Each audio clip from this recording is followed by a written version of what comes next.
This is Matt Russell, and welcome to the Daily FX Forum.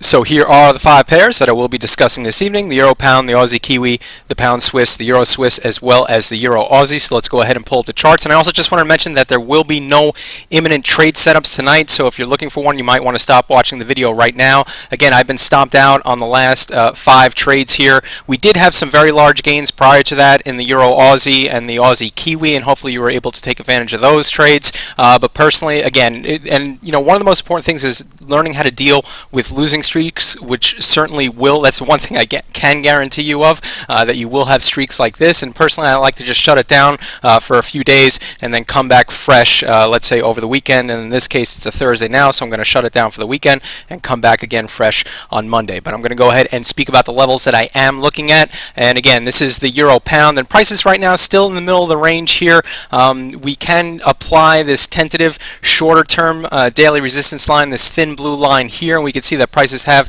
adhered to it right now. But again, I like the thicker line on top as well as this 88.40 area on the bottom. And again, I'm looking for an eventual downside breakout here, but that would only be confirmed with a close beneath the longer term daily support line here, and again that 88.40 area here. The next chart is the Aussie Kiwi, and not much has changed here. What I'm looking for here is, let me zoom out a little bit here and show you the line that I'm using. This longer term daily support line, as well as that 124.40 area. So what I would look for over the next, let's say next week, is prices to come down at the point where these two lines intersect, which would be that longer term support line here, as well as that 24.40 area. So again, that's one of the trades that I would look for in terms of having a clear support, a trade that I would enter in my sleep every single time.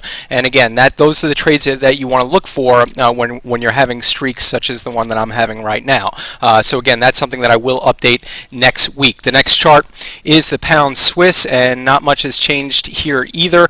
I have again added this channel line here, and how you draw or add channel lines is obviously you connect these 2 points and then create a parallel line on the bottom here, and still looking for prices to come down and touch the lower channel line here, at which point I would enter on the long side with a stop of about 75 pips. The next chart is the Euro Swiss, and not much has changed here. Again, I still just want to stay on the sidelines, as I tried to pick the bottom twice here, and obviously we got stopped out with small losses. It wasn't too bad at all, but again, I'm just going to stay on the sidelines and wait for Monday to see if there are more favorable candlestick patterns.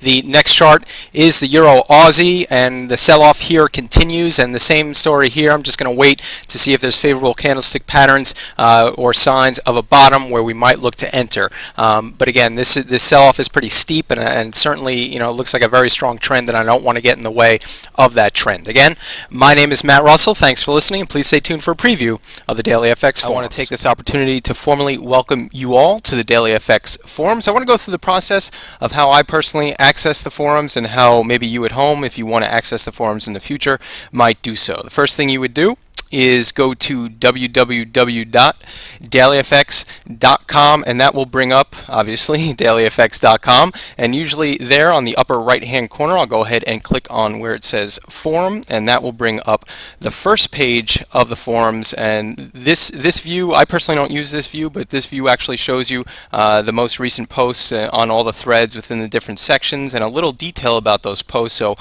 you can read through and see if there's something catches your interest. But personally, I go ahead and just click on forums and view them in the more traditional sense. Now, these are different threads within the forum. There's a section on education, such as Daily FX course instructor tips, which would be good for newer traders, and then for more advanced traders. And I just want to go ahead, personally, the way I use the forums is I would go through the individual threads, just looking for trade ideas, maybe looking at charts, looking at certain lines that maybe I didn't put up on my chart, but another trader might have put up on their chart. I tend to, shy away from using direct trade recommendations from other forum members, but it helps me to sort of even out my analysis, make sure that I'm seeing things with the right mind, in terms of I might be missing stuff that other traders can see, and that's my personal way of using the forum. Every trader is going to be a little bit different in how they use it. So if you want to ask questions, if you want to become an active participant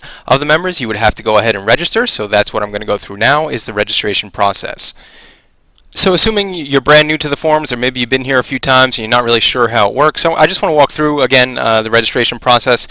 This would be the front page where you would access, or the previous page. You'd have the same little box here on the left-hand side. My username and password are already filled out here, but assuming you're a new member, you would click on where it says register, and that will bring up the registration page. If you give me one moment here while my browser loads. And actually first we're going to have some terms of service and DailyFX forum rules. I do suggest reading through the forum rules. Obviously, profanity and spam and things like that are not allowed, but it also gives you insight on how to use the forum and how different traders can use it in terms of their individual needs. So you would go down to the bottom there, you'd click on where it says I have read all the rules, and then you would go ahead to the register the formal registration page, and that will bring up here. And you can go ahead and select the username, and how about we'll use 4x, and that name is already in use, so maybe add a few more x's there. Again, it really, your individual username is up to you, and you go ahead and fill in your password, your email address. Now, the most difficult aspect of registration for the DailyFX forums will be figuring out these letters in the box here. Now, I'm a semi-intelligent person, but I have a very difficult time figuring out which letters and numbers to use. Now, there is a reason for this madness. It helps with security, but I would suggest just going ahead and keep on clicking that refresh image until something comes through that you can actually identify and see. Then you can go ahead and enter your birthday, but you can decide whether or not to display that to other forum members. And then also, if you were referred by somebody, you can enter that information there. The time zone, that should default to your computer, but you should double check and make sure. And then you can opt in, and I would suggest opting in for these emails if the administrators want to go ahead and send you some notices about the forum, and then you would complete registration. Now what happens is they would send you an email to the email address that you put up here, and that email will include a link, and all you would have to do is go ahead and click on that link, and that link will bring you inside the forum, and you would now be a member of the DailyFX forums. Again, this is Matt Russell. Thanks for listening.